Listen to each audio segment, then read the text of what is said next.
For 65 years, there was nothing there. No name, no dates, no stone, just a patch of ground in a cemetery in Queens, New York, indistinguishable from the grass around it, mowed by groundskeepers who had no idea what they were mowing over. Beneath that grass lay a man who, in his lifetime, held more patents than almost anyone else in the country. Not a poor man in the sense of having failed, a man who had beaten Thomas Edison in federal court. Twice. A man whose inventions still move trains and subway cars and streetcars today, in cities he never visited, under systems he never got to attach his own name to. And yet, when he died in January of 1910, there was no money for a headstone, no family estate to inscribe one, no company bearing his name to send flowers, no trade publication to run an obituary with the weight his career deserved, just an unmarked grave and a silence that lasted until 1975. Picture the physical reality of that ground for a moment before we move past it. Queens in the early 20th century was still, in places, more farmland than borough. St. Michael's Cemetery sat among open lots and scattered houses, a working burial ground rather than a monument, the kind of place families visited on Sundays to tend the stones of people they had actually known. For Woods, there was no family plot waiting, no descendants with the means to commission a carved granite marker, no company or professional society stepping forward to underwrite one on his behalf, the way institutions routinely did for men of comparable standing, whose names happened to be easier for America to remember. So the ground simply closed over him, and the seasons did what seasons do to unmarked earth. Grass grew, snow came and melted. 65 years is not a metaphor here. It is 2 full lifetimes of ordinary weather passing over a man who had, in his own lifetime, made weatherproof, collision-proof, blind spot-proof machinery that other people were still riding safely to work on, decade after decade, without once wondering who had made the ride possible. This is not a story about an unknown man. Granville Woods was known. He was famous in his own era, in the specific way inventors were famous. Written up in trade magazines, invited to lecture halls, described by more than one newspaper as the greatest electrician in the world. That fame did not protect him. That is the thesis this film asks you to sit with, and to carry all the way to the end. In Gilded Age, America, genius was not capital. Genius had to be converted into a patent, into a court victory, into a licensing deal, into cash actually in hand, before it was worth anything at all. And for a black inventor working largely alone against the largest industrial fortunes in the country, every single one of those conversions carried a tax his competitors never had to pay. Woods paid it in courtrooms. He paid it in stolen partnerships. He paid it, at the very end, in an unmarked grave. We are going to watch him win again and again at the one thing history assumed he would lose at. And we are going to watch how little winning turned out to be worth in the only currency that mattered, the ability to keep what he had built. To understand the size of what he built, you first have to understand how small the room was that he built it in. He was born on April 23, 1856, in Columbus, Ohio, to free black parents. His mother, by some accounts, of mixed African-American and Native American heritage. In a country that would not finish tearing itself apart over the question of whether people who looked like him could be property for another 9 years. There was no dynasty here, no family firm waiting for an heir, no trust fund quietly accumulating interest until he came of age. There was a household of modest means in a border state where freedom was legal and welcome were two entirely different things, and a school system that, for a black child in Ohio in the 1860s, operated on one working assumption that he would not need very much of it.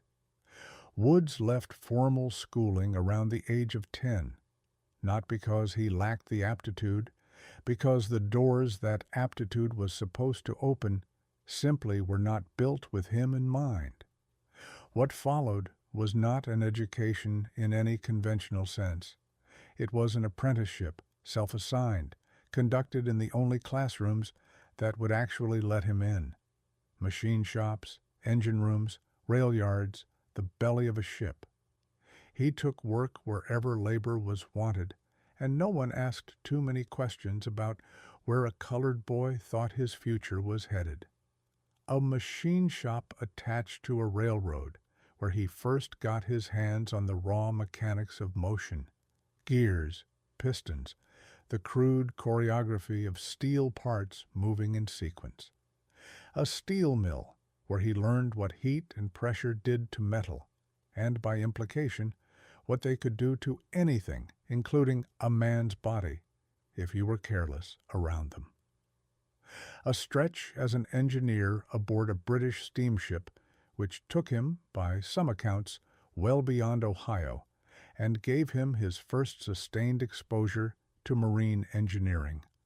Boilers, steam pressure, the unforgiving physics of moving something enormous through resistance at sea, where a mistake could not simply be walked away from.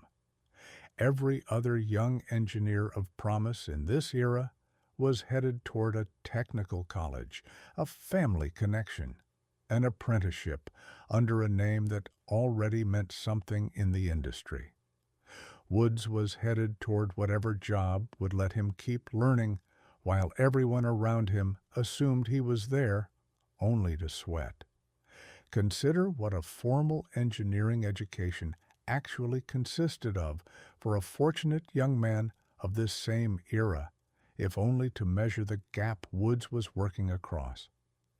A technical college graduate of the 1870s walked out with an organized curriculum behind him, mathematics taught in sequence, physics demonstrated with proper laboratory apparatus, a faculty of men whose entire job was to answer his questions and correct his mistakes before those mistakes cost him anything.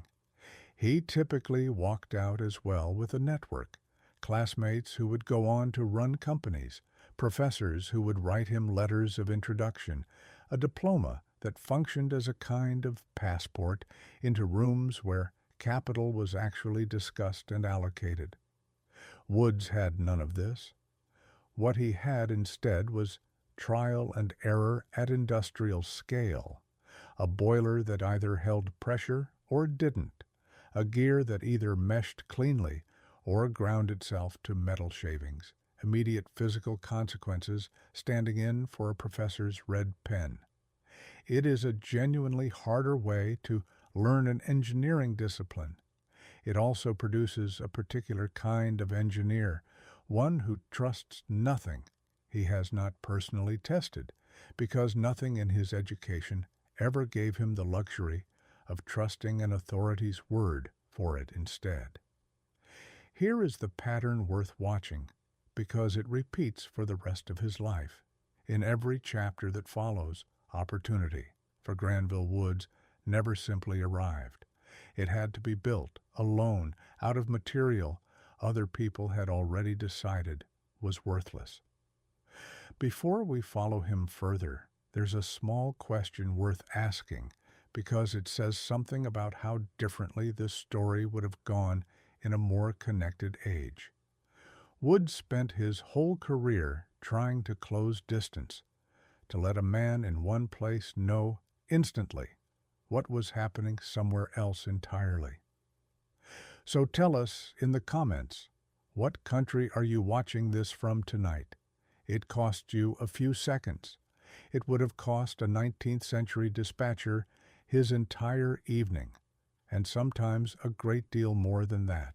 By his late teens, he had accumulated something the record books of the time had no good category for. Not a diploma, not a license, not a letter of recommendation from anyone who mattered, but a working fluency in exactly the technologies that were about to remake the country from the ground up: rail, steam, electricity, still in its infancy, still treated by most Americans as something closer to a parlor trick or a curiosity than an industry that would reorganize daily life. Woods had spent the better part of a decade absorbing all three from the inside, in shops and yards and engine rooms where the theory was inseparable from the grease under his fingernails. That fluency is what carried him to New York City in 1876 at 20 years old, for the 2 years that turned an unusually capable mechanic into something closer to an inventor. New York in the mid-1870s was the closest thing America had to a laboratory for the future, a city wiring itself for a century it could only half imagine, full of men chasing patents the way other men chased gold. Woods enrolled in night courses in electrical and mechanical engineering, paid instruction, squeezed in around whatever daytime work covered the rent. The exact arrangement that tells you a man is not doing this for a piece of paper to hang on a wall. He is doing it because he has already begun to sense what he intends to build, and he simply needs the vocabulary, the mathematics, the terminology, the theory behind what his hands already understood, to build it properly. 2 years of formal study layered onto a decade of shop floor experience that most credentialed engineers of his generation never got within a mile of. It was, in effect, the only kind of engineering degree actually available to a man in his position, assembled by hand at night, on his own dime, with no faculty advisor and no diploma waiting at the far end of it. Imagine the actual shape of those 2 years, because it is easy to reduce them to a single tidy sentence and miss what they cost. Days spent at whatever paid labor he could find to cover rent in a city that was, even then, an expensive place for a young black man with no family connections to establish himself in. Evenings spent in a classroom, absorbing electrical theory that most of his fellow students were treating as a stepping stone toward a comfortable engineering career, while Woods, by every available account, was treating it as something closer to a survival skill, the missing vocabulary that would finally let him translate a decade of instinctive, hands-on knowledge into something the wider world of patents, courts, and capital would be forced to take seriously. There is no record of him complaining about the arrangement. There is only the record of what he built afterward, which is its own kind of testimony. By 1878, he was back in Ohio, working for the Springfield, Jackson, and Pomeroy Railroad, tending pumping stations, shifting cars along the yard, doing the unglamorous physical labor of keeping a working railway breathing day to day. He was, on paper, still a laborer. In every way that actually mattered, he was already something else entirely. He had studied the science formally for the first time in his life. He had lived inside the machinery for a decade before that, and American railroads in the 1870s and into the 1880s had a problem that neither the science nor the machinery had yet solved, a problem that was killing people on a schedule regular enough that the industry had simply learned to absorb it as an ordinary cost of doing business. 2 trains, moving toward one another on the same length of track, had no reliable way to know the other one was there. Sit with what that actually meant, stripped of abstraction.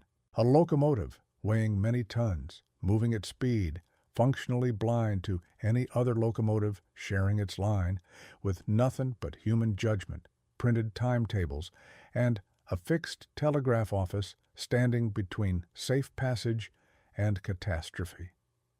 Telegraph wires ran alongside the tracks, yes, but a telegraph in this era only worked at a fixed station, a depot, an operator's desk wired directly into the line.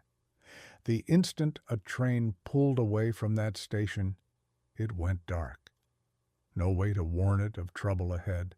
No way for a dispatcher who had just learned of a washed-out bridge, a stalled freight car, another train running behind schedule on the same rails, to reach the crew barreling toward it. This is the exact gap Granville Woods decided to close.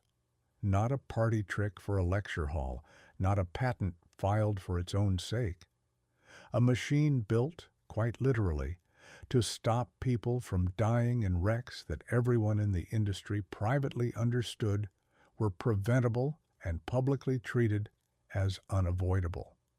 He called what he eventually built the induction telegraph, a system that let a moving train communicate with stations and with other trains, using electrical induction rather than a fixed wired connection, meaning a message could reach a car that had never been physically plugged into anything at all.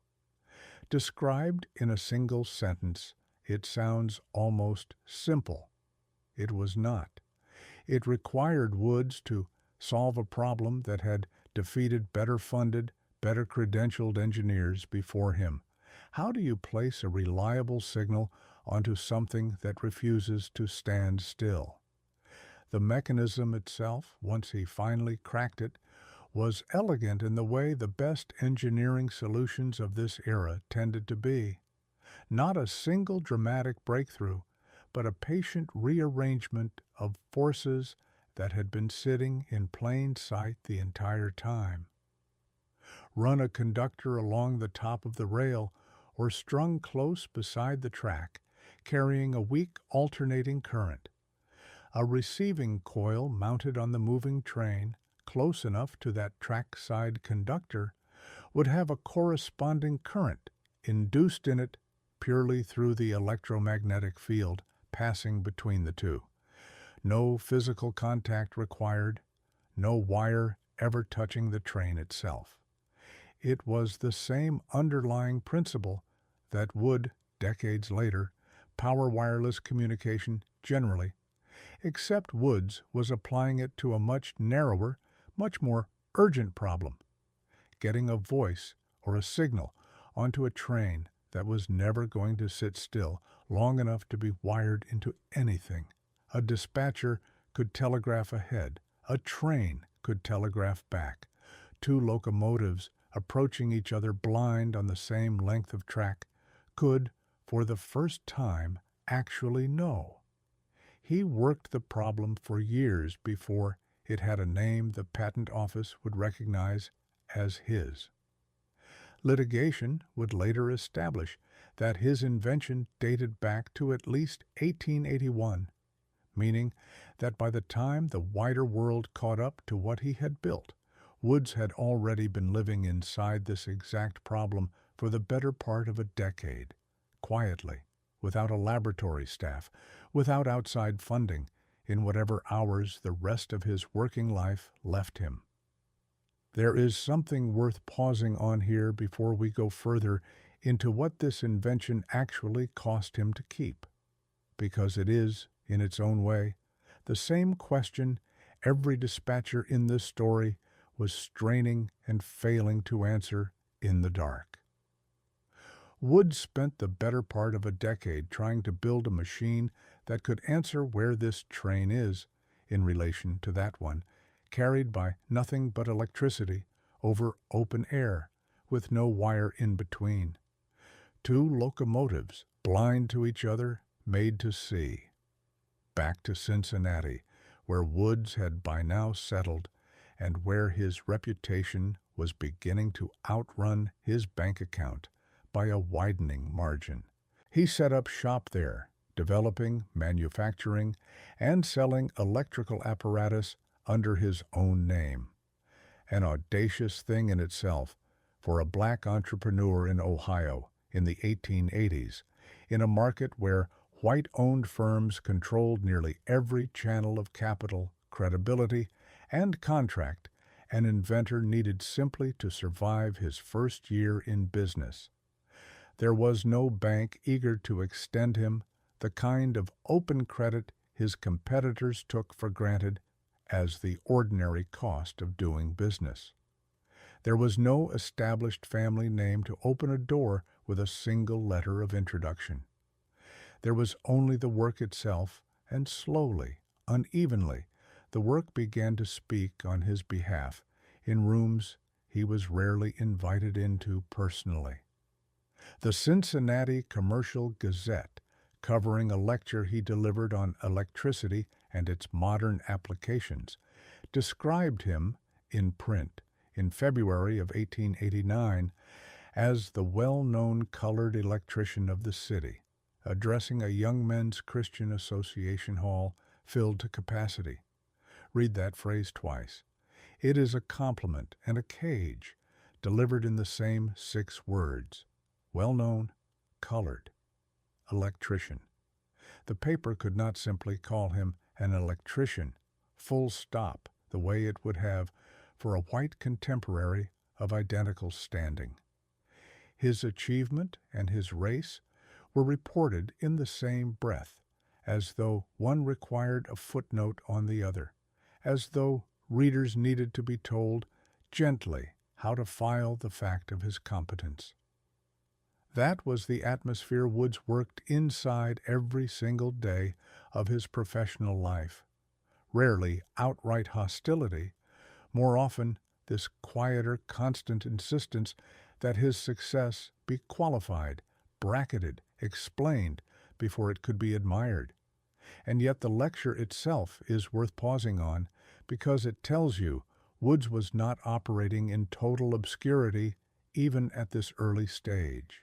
A filled hall, a newspaper sending a reporter to cover a talk on electrical theory delivered by a black engineer in a city where such invitations were not handed out lightly. That kind of public standing should, in any fair accounting, have opened financial doors alongside the social ones, introductions to investors, offers of capital from men who had just watched him command a room. The historical record gives little indication that it did. Recognition and capital, for Woods, traveled on entirely separate tracks, and only one of those tracks ever seemed to arrive at his door. He could fill a lecture hall in February and still be scraping together funds for his next patent filing by summer. That gap between being admired and being financed runs through every single chapter of what follows, and it is worth carrying forward as its own quiet through line beneath the louder story of the Edison lawsuits still to come. Woods was not entirely alone in this position, and it would be dishonest to suggest he was. Elsewhere in the country, a black inventor named Elijah McCoy was patenting the automatic lubricator that, by some accounts, gave rise to the phrase "the real McCoy," a shorthand for the genuine article among knockoffs. Lewis Latimer was refining the carbon filament that made the incandescent bulb commercially practical. Working, of all places, inside Edison's own company, one of the rare black engineers of the era granted a seat close to that particular fire. What united all 3 men was not simply talent, which the historical record makes plain. None of them lacked.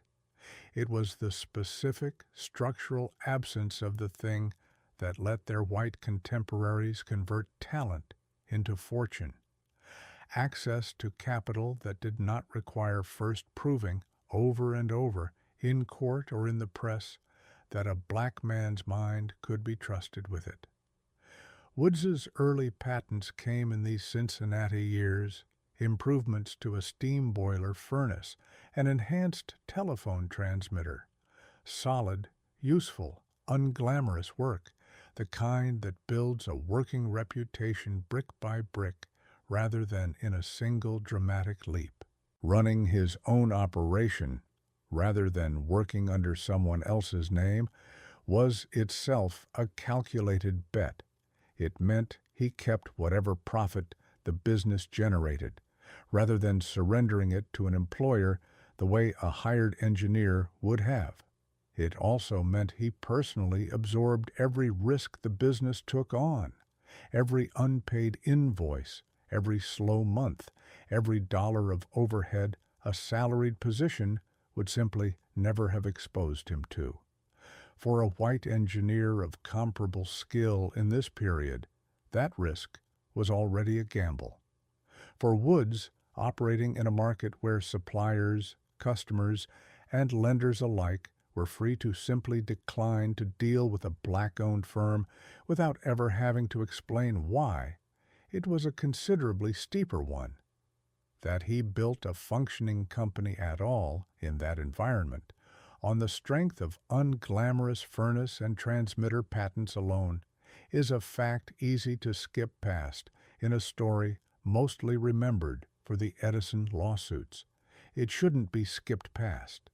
It is the foundation everything else in this story stands on. But reputation on its own does not stop a train from colliding with another train. Woods kept working the induction telegraph problem in whatever margins the rest of his life allowed him, because he understood, better than most men with far greater resources at their disposal, exactly what it would be worth to the railroads and to the country the day he finally got it right. In February of 1885, an article in Scientific American very nearly cost him everything he had quietly built toward. It described a system by an inventor named Lucius Phelps for sending a telegraph message to a moving train, precisely the problem Woods had spent years developing a solution to on his own without fanfare. Read that as the gut punch it genuinely was. Years of solitary work, self-funded, unsupported by any laboratory staff, developed in a city where he had to build his own company simply to have a platform to build the invention from. And here was a national magazine describing someone else's version of the same breakthrough, in print, as though the race for it were already decided and already lost. By him, before he had even filed. For most inventors in his position, an article like that is the end of the story. The market moves on to the name already in print. Woods did not have Edison's laboratories, or Edison's staff, or Edison's decade of institutional head start turning raw ideas into filed paperwork overnight. What he had was proof, years of dated notebooks, working models built and rebuilt, a documented record of prior development that a rival announcement could not simply erase. So he moved, he filed. And when he filed, the United States Patent Office did what patent offices exist on their best days to do. It weighed the competing claims against the actual evidence in front of it, rather than the reputations attached to the names. Phelps's challenge to Woods's priority was dismissed in short order. Not a close call, not a split decision handed down with reluctance, simply dismissed because Woods's documented record of prior work held up cleanly against it. In 1887, the patent was granted, number 373,915, the synchronous multiplex railway telegraph, the induction telegraph. Consider for a moment what that single grant actually represented before the lawsuits arrived to complicate it. This was not a device destined to sit in a drawer. Railroads across the country were, by the late 1880s, expanding faster than their existing safety infrastructure could reasonably keep pace with. More lines, more traffic, more trains sharing tighter schedules on the same limited track, and correspondingly more collisions. A working system that let a moving train exchange information with a station or with another train addressed a problem every railroad operator in the country understood intimately and feared privately. That is what made the patent valuable enough to fight over in the first place. It was the invention that would come to define Woods's public reputation for the rest of his career, and the invention that was about to draw the attention of the one man in America whose attention, it would turn out, was very nearly worse than none at all. Because Phelps had not been the only challenger waiting in the wings. There was a second name attached to the interference proceedings against Woods's claim, and that name was Thomas Alva Edison. To understand why this particular challenger mattered more than any other name Woods had faced so far, you have to understand what Edison's operation actually was by the late 1880s. Menlo Park was not a workshop in the way Woods's own modest Cincinnati operation was a workshop. It was, by design, an invention factory. Dozens of assistants, machinists, and draftsmen working in shifts, funded by investors who had already watched Edison convert prior patents into fortunes and were eager to bankroll the next one, backed by a legal department whose entire function was to defend, expand, and, where useful, contest the boundaries of what Edison's name could be attached to. Historians of the period have long noted that Edison's laboratory operated less like the workshop of a lone genius, the image the public had been sold, and more like a highly organized claims processing operation, one that did not hesitate to challenge promising patents filed by outside inventors whenever the underlying technology overlapped with something in Edison's own pipeline. Woods, filing his induction telegraph patent as a black inventor operating out of Cincinnati with a company he had built almost entirely on his own credit and reputation, was in exactly this sense a promising target rather than a feared rival. Nobody at Menlo Park expected a serious fight. That miscalculation is the reason this story exists at all. Sit with the audacity of it, because this is the moment the story turns from an engineer's private triumph into something closer to a public duel. Thomas Edison, by 1888, was not merely a famous inventor.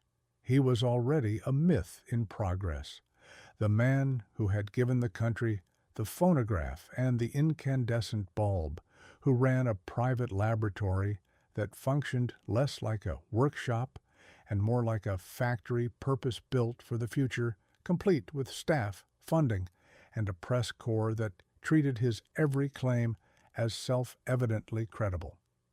He had capital most men in Woods's position could not have imagined accessing in a lifetime.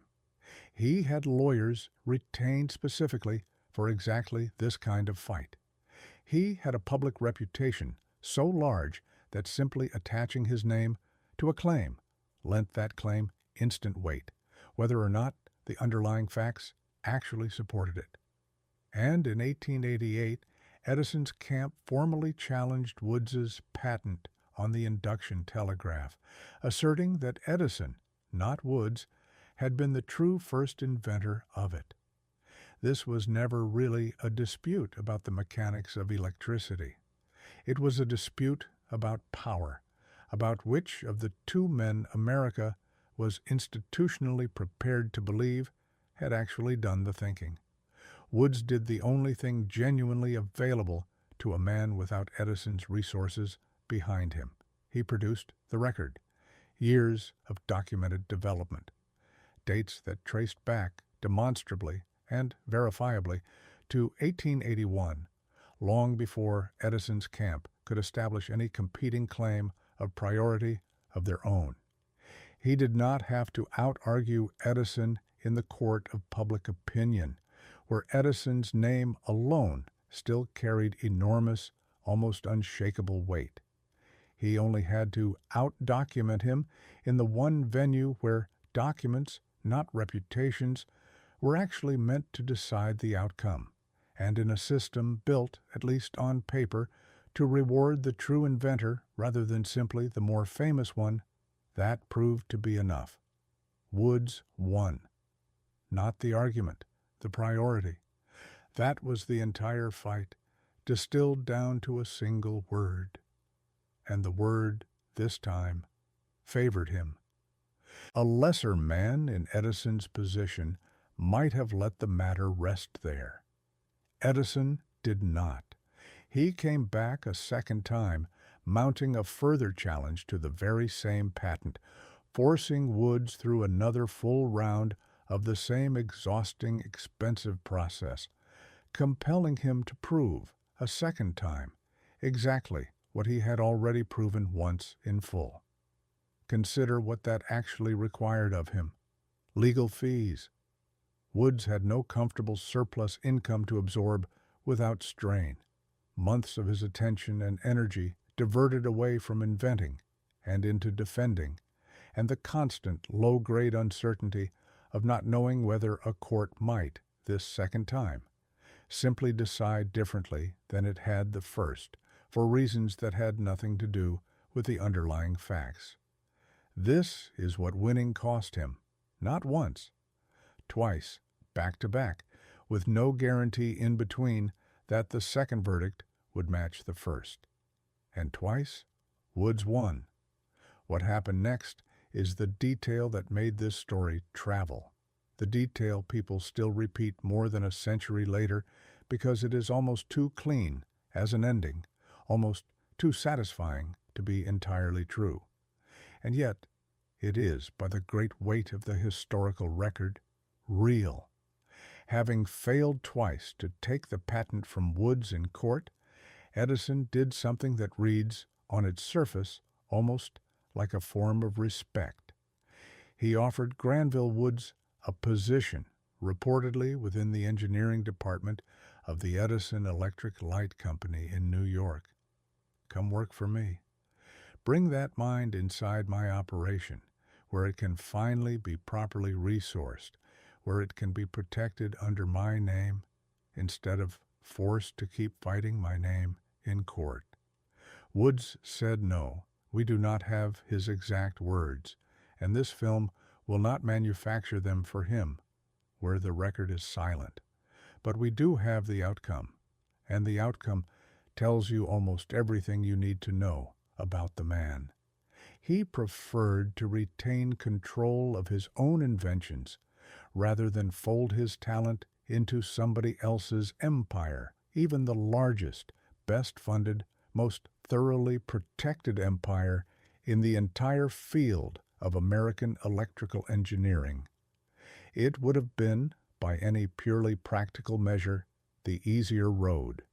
Steady income, institutional backing, the kind of built-in legal protection that comes from standing inside the walls of a company like Edison's, rather than standing permanently outside them, alone, exposed to every future challenge on your own. He turned it down anyway, because independence, for Woods, was never simply a preference among several comfortable options. It was, as far as the record allows us to judge, the entire point of everything he had built up to that moment. Ask yourself honestly what you would have done in his position, because the question is harder than it first appears. Edison's laboratories were, by any objective measure, the best-resourced engineering environment in the country.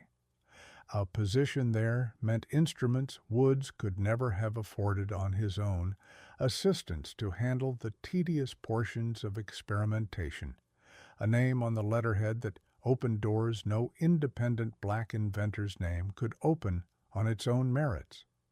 Nearly any rational actor weighing pure professional advantage would have taken the job.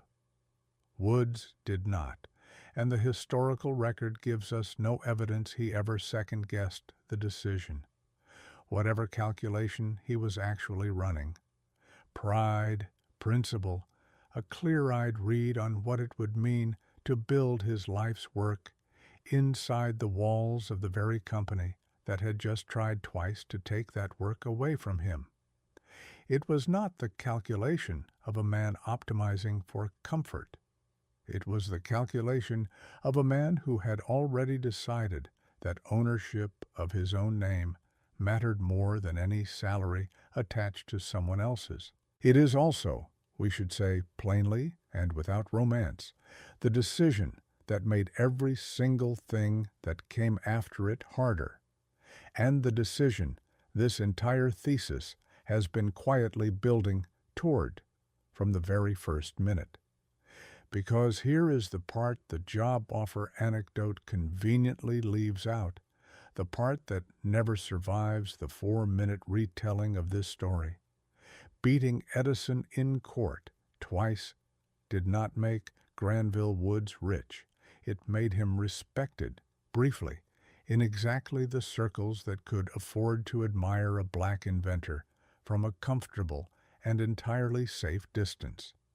It did not hand him Edison's laboratories. It did not hand him Edison's staff, or Edison's standing access to Wall Street financing whenever a new venture needed capital. Winning a patent fight and actually possessing the resources to exploit that patent at scale turned out to be two entirely separate problems. And for Woods, only the first of those two problems had a courtroom attached to it where the underlying rules were, more or less, applied fairly.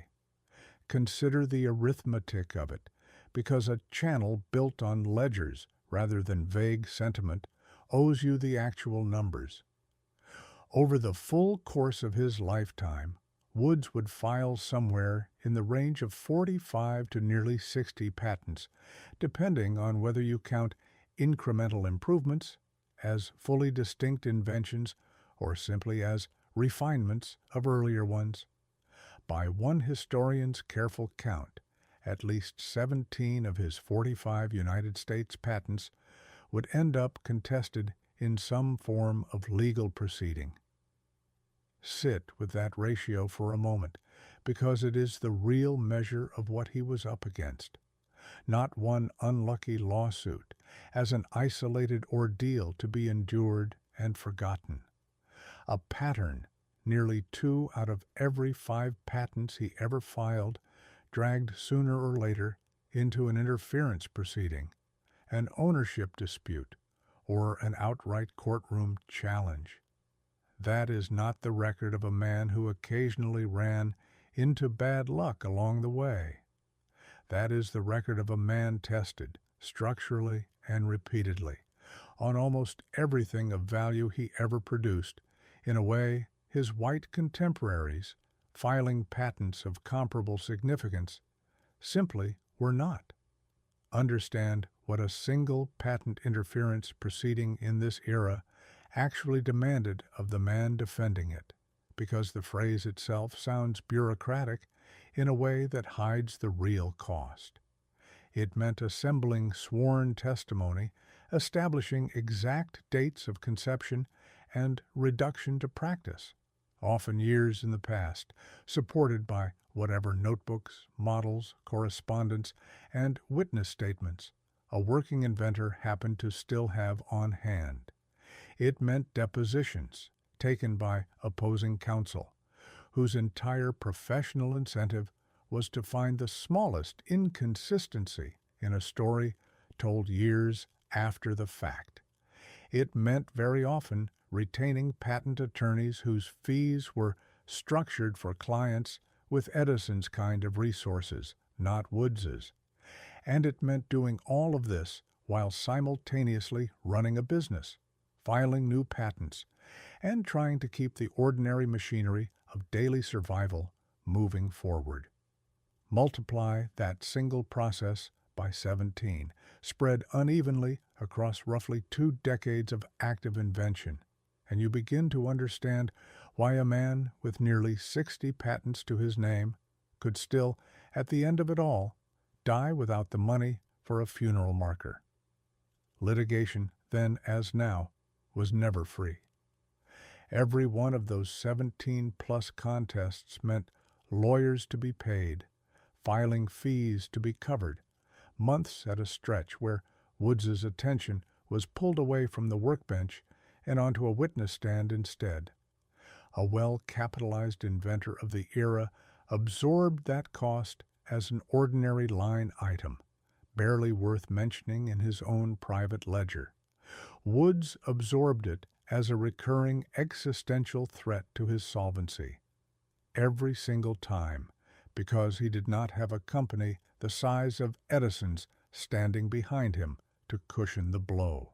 He had himself, whatever he could earn from licensing or selling his own patents, and increasingly, as the years wore on, whatever outside backers were willing to advance him against royalties, he had not yet actually collected.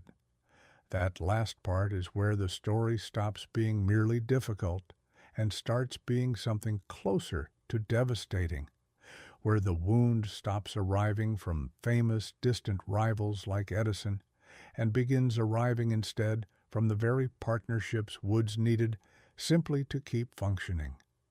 To fund the marketing of one of his inventions, Woods entered an arrangement with a firm called the American Engineering Company of New York. This was the deal every underfunded inventor of the era eventually finds himself forced into: someone else's capital, advanced in exchange for someone else's leverage over your own work going forward. It is worth being honest about why Woods agreed to a deal like this at all, given everything we already know about how badly the last one had cost him in court fees and courtroom hours. He agreed because the alternative was worse. A patent that sits unmarketed, undemonstrated to the railroads and streetcar operators who might actually license it, earns its holder nothing at all. Capital, even capital, attached to a partner of uncertain character, was the only available bridge between an invention that existed on paper and an invention that existed in the world, generating income. Woods understood the risk. He took the deal anyway, because the arithmetic of having no other realistic option is its own kind of coercion, one that rarely shows up in the official record as coercion at all, and the arrangement went wrong badly. A crucial component of the invention, the exact mechanism sitting at the functional heart of what made the whole system work, was, by Woods's own account, missing from what the company actually delivered or from what it represented to prospective buyers in the marketplace. This is the detail that collapses the entire fiction of a fair and equal partnership. Woods was not simply underpaid for his work, which would have been grievance enough on its own. He was, in his own assessment, sold short on the very substance of the invention itself, the one piece that was supposed to make the entire arrangement honest in the first place. So he did what any man, defending both his work and his name, is entitled to do. He took out an advertisement in a trade magazine, publicly warning others against doing business with the American Engineering Company, a public accusation in print aimed squarely at a firm with far more legal firepower behind it than Woods himself could ever hope to muster.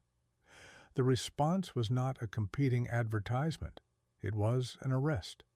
Woods was charged with libel, a criminal charge, notably, not merely a civil dispute between two private parties, meaning the machinery of the state itself, not simply a courtroom of competing lawyers arguing over money, was now arrayed against him for the specific act of publicly warning other people about a company he sincerely believed had cheated him. Picture the sheer imbalance of that moment in full.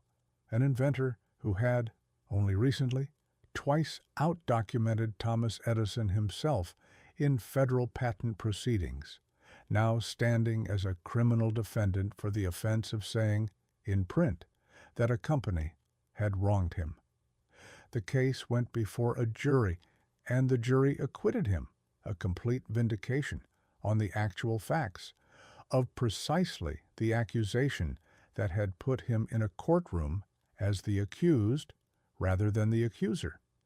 But an acquittal does not refund the months it consumed, or the legal fees it burned through, or the working time it stole from an inventor who could not afford to lose a single season of productive work. He won this fight too in the end. By now, an unmistakable pattern was fully set, correct, vindicated, acquitted, and no richer materially for any of it. While that particular dispute dragged its way through the courts, one of the men Woods had been in business with, a partner recorded in the surviving accounts only as Zerbe, had quietly moved, in the meantime, to secure a European patent on one of the very designs under dispute, a claim reportedly valued at something in the neighborhood of $1 million. Contextualize that figure honestly, because a channel that deals in real numbers owes you a real comparison. $1 million in the final years of the 19th century was not a rounding error in anyone's ledger. It represented a fortune large enough to anchor a family across multiple generations. The kind of capital that, properly deployed, buys laboratories, buys full-time staff, buys precisely the independence Woods had already turned down a comfortable Edison salary to protect. And that fortune was moving into someone else's hands, secured quietly and preemptively, while Woods himself sat occupied defending his own basic innocence against a criminal libel charge stemming from the very same tangle of dealings. This is the machinery black inventors were forced to navigate throughout the Gilded Age, laid bare here in a single unbroken sequence of events. Invent something the country badly needs, get short-changed by the partner who financed it, get criminally charged for saying so out loud in public, get acquitted by a jury of your peers, and watch the underlying money move anyway, into other hands entirely, while you were occupied proving your own innocence to a court that never should have had to hear the case at all. Notice, too, what this sequence did to Woods's future bargaining position, because the damage did not end when the jury delivered its verdict. Word of a libel arrest, however unjustified, travels through a small industry faster than a quiet acquittal ever does. The next backer weighing whether to fund Woods' next invention had, sitting in the back of his mind, not the fact that Woods had been fully vindicated, but the vaguer, stickier fact that Woods had once been arrested over a business dispute. That is the real compounding cost of an unjust prosecution, even when it fails in court. It doesn't need to win to do damage. It only needs to exist, and to be remembered imprecisely by exactly the people whose money Woods needed next. What did Woods do faced with all of this, one grievance layered directly on top of the last, the only thing genuinely available to him? He kept inventing, and he kept selling, because that is the trade he was repeatedly forced into, again and again, year after year, rather than fight every single patent dispute all the way to its bitter, expensive conclusion, rather than hold out patiently for the kind of long-term licensing empire a man like Edison could build on the back of a single well-defended invention. Woods increasingly sold his patents outright to firms like American Bell Telephone, to Westinghouse, to General Electric, for whatever price would keep his household solvent and fund whatever idea came next. Picture what that transaction actually amounted to. Stripped down to the balance sheet it genuinely was, Woods converted years of original hard-won invention into a single lump payment, handed over to a company with the capital and the legal department necessary to defend and exploit that patent for decades to come, while Woods himself moved on immediately to the next problem, carrying none of the long-term royalty stream that, by any fair accounting, should rightfully have been his. Each of these buyers wanted something specific, and the logic of each sale tells you something about how thoroughly Woods's inventions had already been absorbed into industries that would go on to build enormous fortunes from them.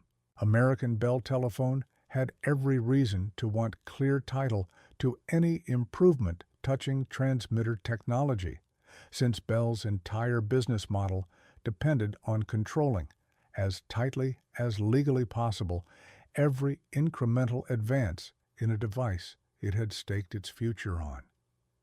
Westinghouse and General Electric, locked at the time in their own furious competition to electrify American cities, wanted Woods's railway and streetcar innovations for the same reason any competitor wants a rival's blind spot closed before the rival notices it is open.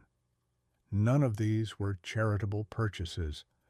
They were acquisitions of exactly the kind of underlying intellectual property that decades later would let these same companies report the sort of steady, compounding profits that turn a corporation into an institution. Woods got a check. The companies got a century. Edison built an empire, in large part, by keeping his patents and licensing them out indefinitely, for as long as the law allowed. Woods denied that same runway at every turn, sold off his future piecemeal, one invention at a time, simply to be able to afford the present. And still, this is the detail that ought to genuinely stop you cold, more than any single lawsuit in this story. Still, he did not stop inventing. In 1890, Woods relocated his research operations to New York City, joined for a period by his brother Laertes, inventors including a company the two of them had formed years earlier specifically to develop and market Granville's designs on their own terms, deliberately free of the kind of outside funders who had already cost him so dearly once before. In New York, working now with even less institutional cover than Cincinnati had ever offered him, Woods kept producing devices that would go on to quietly shape the physical infrastructure of American cities for the next 100 years. A power pickup device, patented around 1901, that laid the practical groundwork for what became the modern third rail, the very system that still, at this exact moment, delivers electricity to subway cars running beneath cities. Woods never lived to see fully built out cities whose daily commuters have never once had reason to learn his name. Improvements to air brake systems, patented across the early years of the new century, refining the machinery that let heavier, faster trains stop safely under real-world conditions rather than merely in a laboratory demonstration. The troller, a grooved metal wheel that let streetcars draw power cleanly from overhead lines without sparking or slipping, a component so fundamental to the functioning of electric streetcar systems that it eventually gave the vehicles themselves their lasting popular nickname. Trolleys, named in effect for a single piece of hardware perfected by an uncredited engineer working out of rented rooms in New York City. Before Woods's refinement, overhead current collection on early electric streetcars was a genuinely dangerous, unreliable business.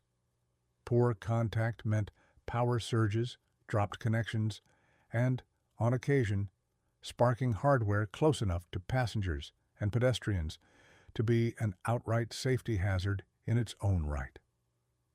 A wheel that rolled smoothly along the wire rather than dragging or bouncing against it solved a problem that had been quietly limiting how fast and how widely American cities could electrify their transit systems in the first place. Every city that later boasted of its clean, quiet, electric streetcar network was, in some measure, boasting about a fix Woods had worked out alone, unfunded, in a period of his life when creditors and courtrooms were taking up at least as much of his attention as the workbench. The air brake improvements followed a similar logic, refining the mechanical linkage that let a train's brakes engage uniformly across every car in a long consist, rather than lurching unevenly from the front backward, a flaw that had caused its own share of derailments and injuries in the decades before reliable air brake systems became standard. It was, again, unglamorous work. Nobody wrote admiring newspaper columns about a smoother brake linkage the way they wrote about a man who had bested Thomas Edison in court. But it was exactly the kind of quiet, structural safety improvement that, multiplied across thousands of trains over thousands of days, prevented a great many ordinary people from ever knowing how close they had come to a very bad afternoon. By the end of his working life, his catalog would run to nearly 60 patents across an almost bewildering range of subjects: railway safety devices, telephone and telegraph improvements, streetcar mechanisms, even, by some accounts, a design for an incubator entirely outside the transportation world that had originally made his name. A mind that did not appear to know how to stop generating solutions, even as the world immediately around him kept declining, decade after decade, to properly fund the man doing the generating. The company that had once carried his direct involvement in Cincinnati, reorganized years earlier as Woods Electric Company specifically to market his patents without outside intermediaries taking a cut, was dissolved in 1893, its purpose narrowing gradually from a functioning commercial enterprise into something closer to a pure invention workshop, because the commercial half of the business, the half that was actually supposed to capture and retain the value of what Woods built, kept failing to hold together under the accumulated weight of underfunding and bad faith partnerships. By the final decade of his life, the pattern was fully set, and nothing on the horizon suggested it was about to change. Woods invented at a rate few of his contemporaries, funded or otherwise, could genuinely match. He sold off pieces of that output whenever necessary, simply to survive. He defended what remained of it in court far more often than any comparably well-funded competitor would ever have had to. And he accumulated, at the very end of all of it, a professional reputation far larger, in every direction, than his actual bank balance. He died on January 30, 1910, in New York City, at the age of 53. By most careful historical accounts, the immediate cause was complications from smallpox, a disease that, in an era before modern treatment, could turn what might otherwise have been a survivable illness into something close to a death sentence, particularly for a man whose finances left vanishingly little margin for the kind of sustained medical care that might have carried a wealthier patient safely through it. Consider the arithmetic one last time, because it deserves to be stated plainly rather than left implied. A man who had personally advanced the safety of American railways, whose induction telegraph had almost certainly prevented real collisions and saved real lives on tracks he himself never once rode as a passenger, died without the resources to guarantee his own survival of an illness that better-funded contemporaries of his would have weathered as nothing more than an unpleasant month rather than a final one. There is a specific cruelty in the timing worth naming plainly, because this channel does not deal in soft language when hard language is available. Smallpox, by 1910, was already a controllable disease in the wealthier quarters of American medicine. Vaccination existed.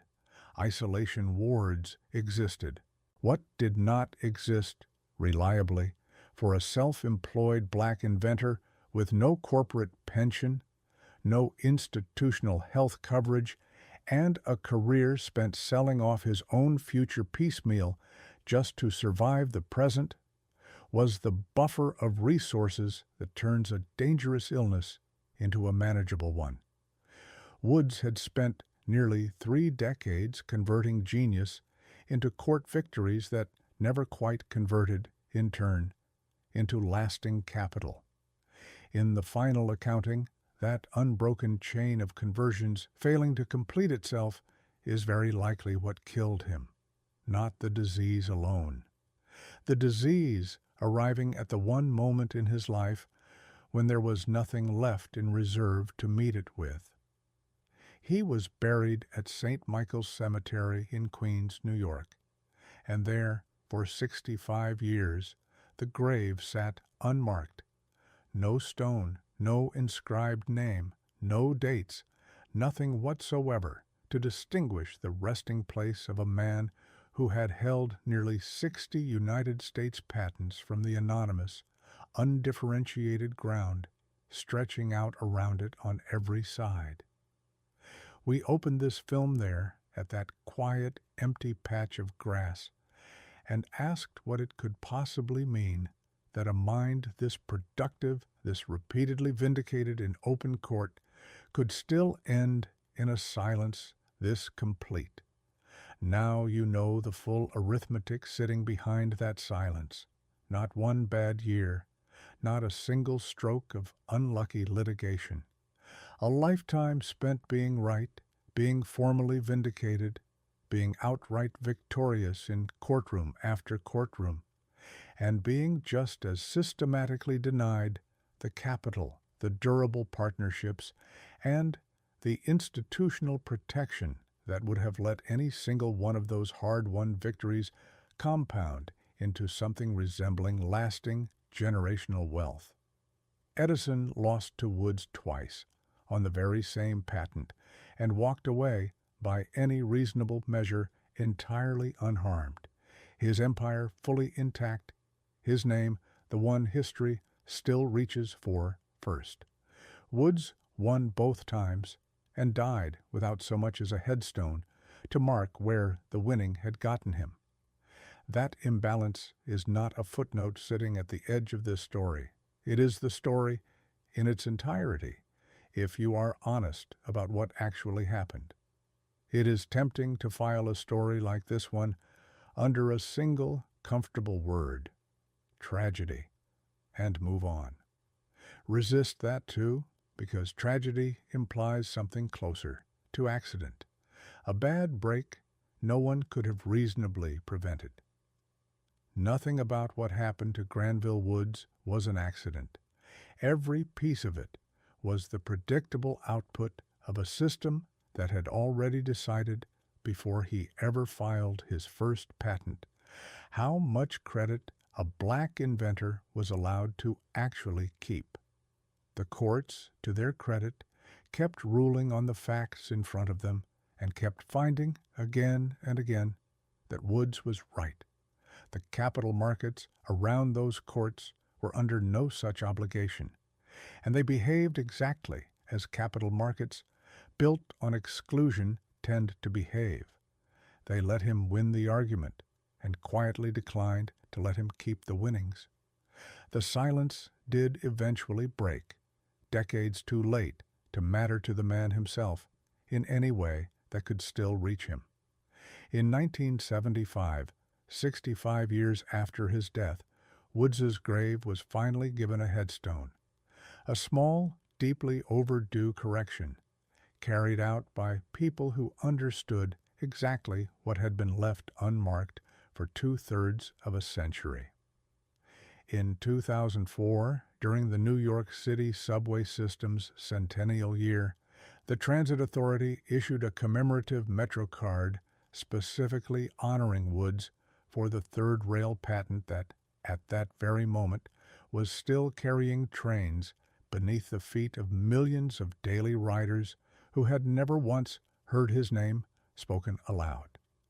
And in 2006, nearly a full century after his death, Woods was formally inducted into the National Inventors Hall of Fame, becoming, by most careful counts, only the second black inventor ever to receive that particular recognition. Read those 3 dates for exactly what they actually are. Not simple tributes, but corrections. A headstone that should have existed in 1910, not 1975. A public honor that should have accompanied him through his working life rather than arriving a full century into his death.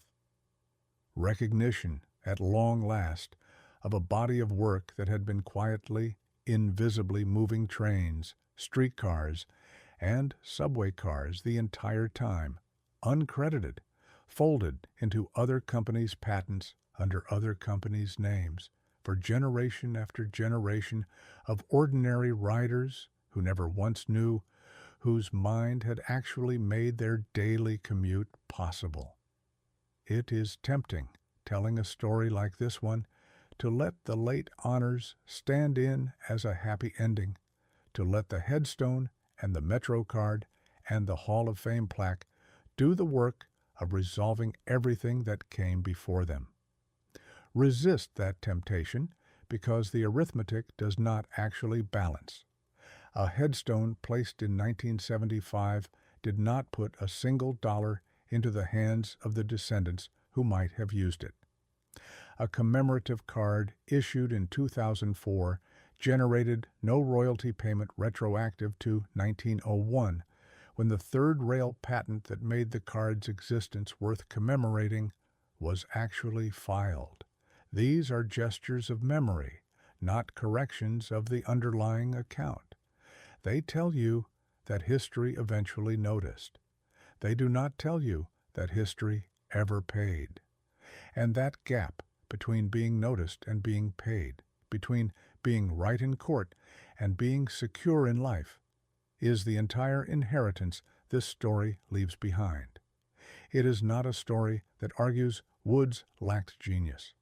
Every court that ever heard his case, including the ones brought against him by the most famous inventor in the country, found in his favor.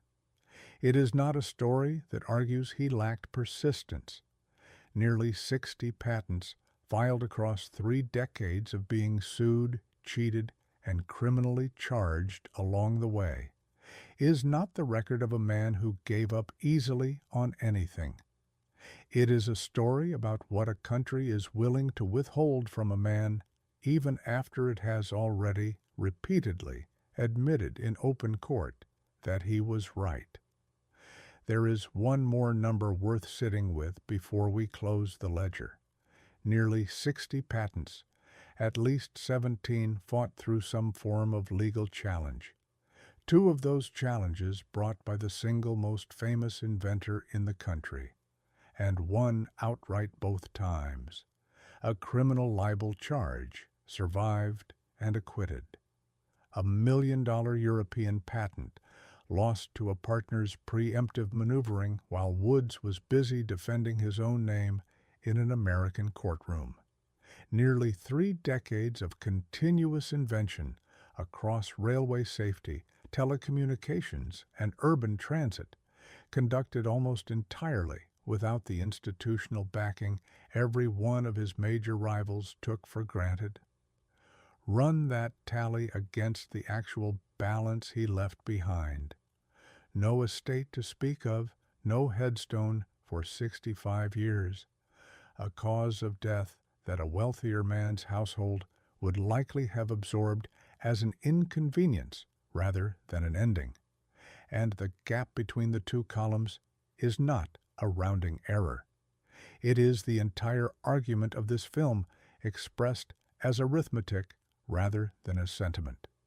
And so we return to where this began, to that unmarked patch of ground in Queens, and to the 65 years of silence that sat directly over it, undisturbed. Granville Woods spent his entire working life converting brilliance into patents, and patents into hard-won court victories, and court victories into almost nothing he was ever able to keep for himself or pass on. He beat the most powerful inventor in America not once, but twice, in the venue specifically designed to settle exactly that kind of dispute fairly. And it did not buy him so much as a headstone.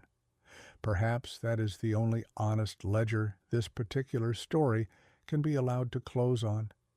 Some debts, once incurred by a country against a man it consistently refused to properly fund, are never actually repaid in full. They are simply, belatedly, and only partially acknowledged. The grave has a name on it now. For 65 years, that acknowledgment was the entire remainder of what he was still owed. There is a version of this story that ends on outrage alone, and there is a version that ends on something closer to instruction, and this film has tried, throughout, to lean toward the second. Woods's life is not simply a wrong to be catalogued. It is a working demonstration of exactly where the machinery of Gilded Age capital broke down for a man of his particular position, not at the level of talent, which the record settles beyond any argument, and not even at the level of the courts, which ruled in his favor with a consistency history rarely credits him for. It broke down precisely at the point where a legal victory was supposed to convert into durable capital, into the kind of compounding advantage that lets one generation's work become the next generation's inheritance. That conversion never happened for Granville Woods, not once, in nearly 3 decades of trying. Everything else in this story, the lawsuits won, the patents filed, the job offer declined, the grave left unmarked, is simply the visible evidence of that one missing conversion, replayed in a dozen different settings, until the pattern becomes impossible to mistake for coincidence. Somewhere beneath a subway platform right now, a third rail is carrying current to a train full of people who will never once think about where that idea came from. That is not a failure of the technology. The technology has worked flawlessly for well over a century. It is a failure of the ledger sitting behind it, the one that recorded Woods's name at the patent office, and then quietly declined to record it anywhere the money actually flowed.